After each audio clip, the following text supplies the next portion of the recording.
It's almost upon us, ladies and gents. After 3 decades, there is finally, a proper CRPG set in the grimdark future of the 41st millennium. Rogue Trader is a game that many folks have been yearning for. There will be chaos, mayhem and bloodshed by the bucket load as players embark on an adventure across one of the most perilous parts of space, the Coronus Expanse.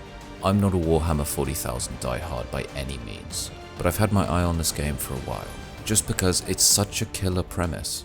Owlcat were kind enough to provide access to their playtest version, so I booted her up, settled in, and set myself the goal of finding out if this is the game that 40k fans have been waiting for all these years. Before I get well and truly stuck in, I just want to rattle through the key details to catch up anyone out of the loop.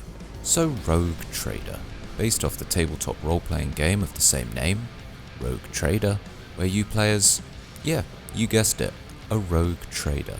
Who and what that is pretty important to the whole game, but the lowdown is essentially this. You are a big deal.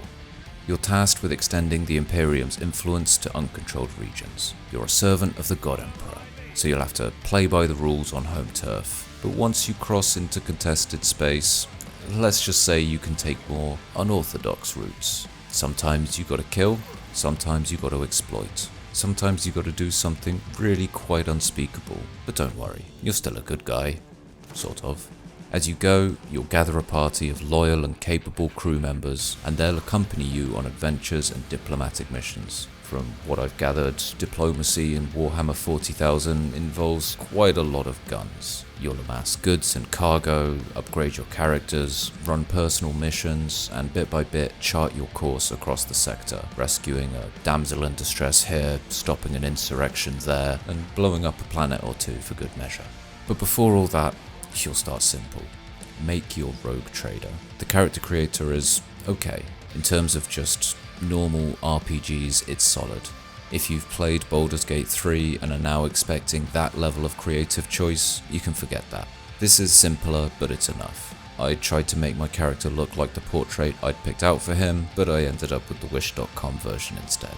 With your character made, backstory chosen, and class picked, you're ready to start your journey. Now, bear in mind again, this is the playtest version. There are rough edges and areas that haven't been fleshed out yet. I came across some weird movement bugs, the camera sometimes had a mind of its own, and some aspects were expectedly unfinished. I can't talk about how reflective these things will be compared to the final game, so I'll be focusing on the stuff that we know will stay. The gameplay, the story, the combat, the first few steps on your long and perilous journey. And even accounting for and forgiving those rough parts, I'll be honest, I really did struggle with this game initially.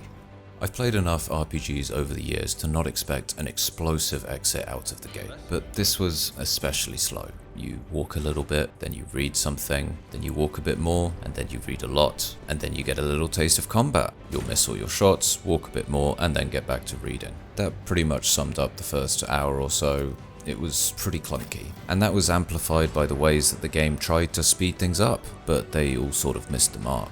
Every now and then there'd be a little dramatic sequence, but there was no urgency. All the characters moved slowly, their actions were delayed, and it felt clumsy. I wasn't getting sucked into this game at all. There was a huge information dump with lore and backstory and core gameplay concepts. They were all just getting muddled together and lost. So when it came to actually doing something, well, I knew all about the intricate lineage of the Von Valancius dynasty of rogue traders, but I didn't know how to shoot a lasgun without missing. Early on, you don't have many tools at your disposal, so combat also feels pretty bare bones. You run into position, aim, and then usually miss. The first few encounters were painful, and I felt like I was doing something very wrong. Everyone else seemed great. It's just my player character, he was useless. I tried to get him to mercy kill someone from a couple of feet away. No, whiffed it. I started to have serious doubts about my credentials. It was a rocky start, but things did start to fall into place. I got new additions to my party, which gave more options in combat, which made encounters more interesting. Leveling up provides traits and skills which help you fine-tune your characters, and new items help you just be better in combat. By the end of the prologue sequence, my character was even hitting a shot here and there. I wasn't fully sure if the game slowed down on the information dump or I just got used to it, but by the end of the prologue, things did click. I'd even started to get attached to my own little party. I had a sister of battle, a psyker, and my right-hand man who I lovingly referred to as Captain Chainsaw. There were a few holes in my crew, and the game drops you in a system with a few leads to follow up to fill those positions.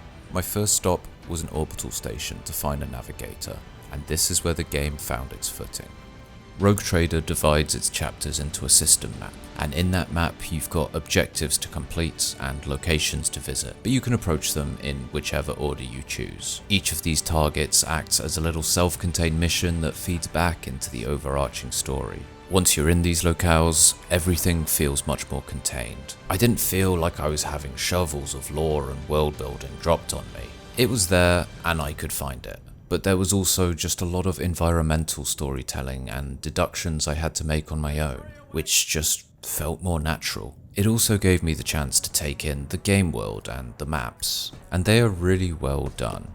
They're obviously very dark and morbid because, well, it's Warhammer, but there's nice touches to make them feel interesting. The devs have created this sort of verticality, so even when you're in a small area, you feel like you're traversing something much greater. As my party grew and leveled up, I got more tools to play with, and the combat encounters became more intricate and tactical. This is where the game really shines. The combat is great. There's a very low time to kill, enemies aren't sponges, and most will take only a bullet or two to drop. In some cases, a well-placed shot could pierce your target and take out another behind them. These little occurrences made me feel powerful and, dare I say, pretty damn badass. You can escape the Emperor's judgment. Now, it's not like combat is easy. Yeah, the enemies get dropped quickly, but so do you. Run out of cover at a bad time and you're toast.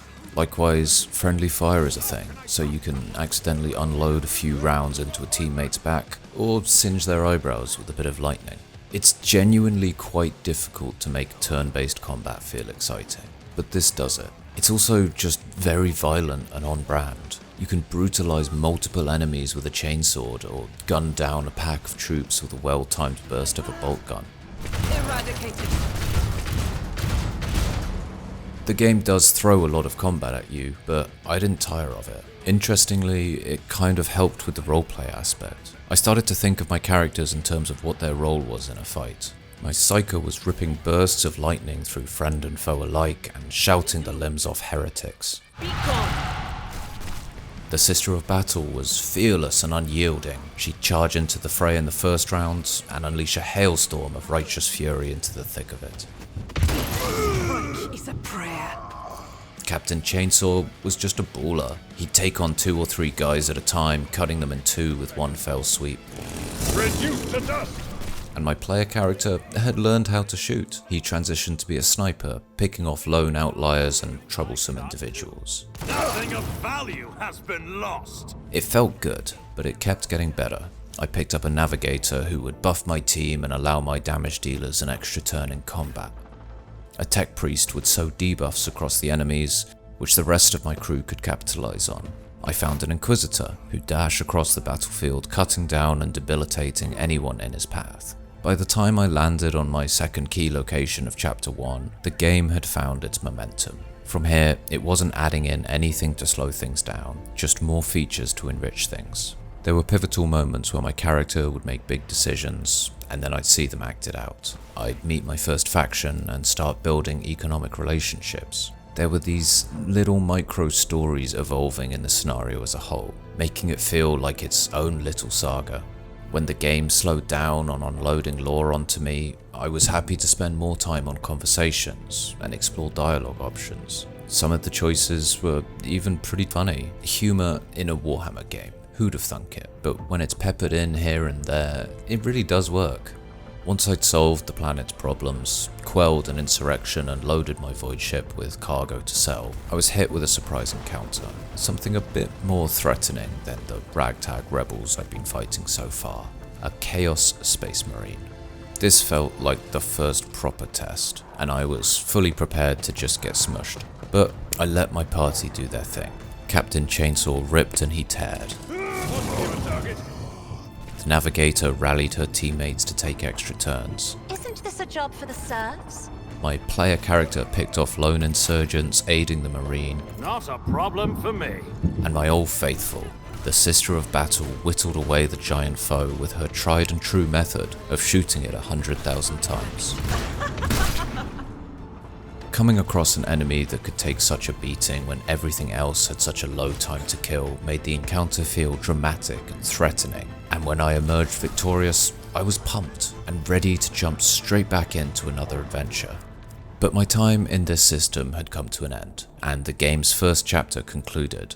Despite this being a playtest, I was pretty damn ready to just keep going. But I also want to experience this game as it's supposed to be, i.e. finished. So with a Chaos Marine head metaphorically adorning my void ship, I decided to retire from my captaincy.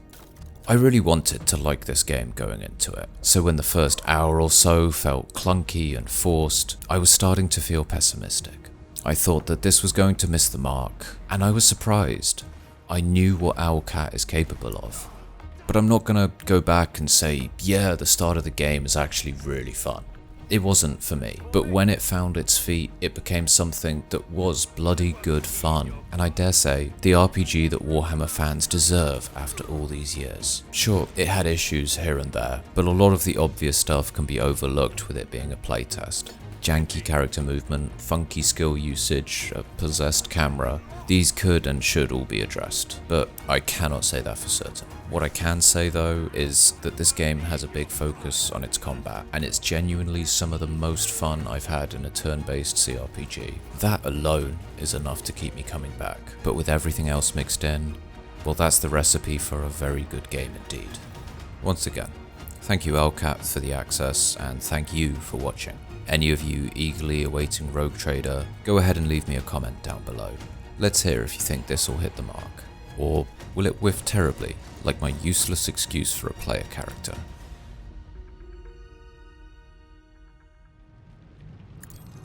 I thought you highly of your skill. No. I will avenge you.